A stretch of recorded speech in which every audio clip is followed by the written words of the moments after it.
Senhor presidente, primeiramente para cumprimentar o senador Lazier Martins pelo excelente projeto, igualmente a senadora Rose de Freitas, mas para dizer, senhor presidente, novamente, como já fiz na sessão anterior, da enorme preocupação que eu tenho pelo impasse que vivemos nos dias de hoje.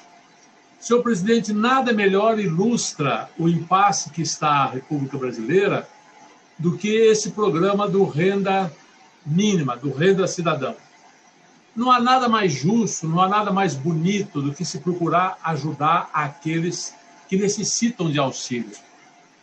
E eu concordo com isso do fundo do meu coração, como todos nós concordamos. O governo pretende fazer isso e não consegue, não tem uma solução. Vivemos um impasse terrível para o qual não vejo saída. Qual é o impasse?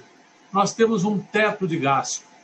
Nós já tínhamos um país quebrado muito antes da pandemia. E a pandemia aumentou o tamanho do buraco. Nossa dívida interna chega perto do nosso PIB, o que é fiscalmente insustentável.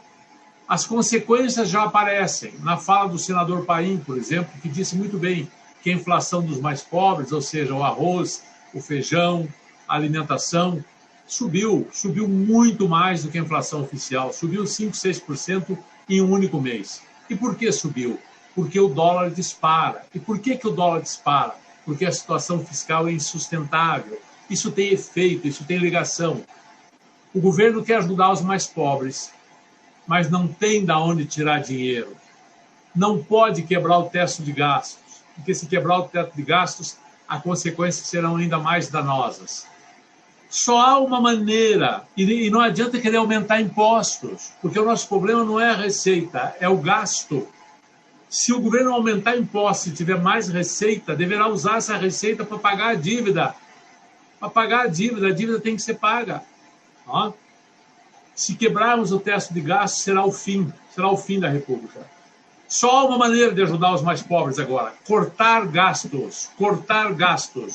E o governo Bolsonaro não tem coragem de cortar gastos. Não vai cortar a lagosta do Supremo Tribunal Federal. Nós não vamos fazer economia aqui no Congresso dos 10 bilhões que gastamos para ceder 1 ou 2 bilhões para os pobres. 15 segundos. Não vai ser reduzido as despesas do Palácio do Planalto. Não vão ser reduzidos os privilégios de uma casta de privilegiados. E nós vivemos esse impasse. Um impasse para o qual não tem saída. E me preocupa muito, muito a sabatina que vamos fazer daqui a alguns dias para o novo integrante do Supremo Tribunal Federal, que me parece que temos aí um novo caso Decotelli. É só isso, senhor presidente. Preocupações que eu quero repartir com todos.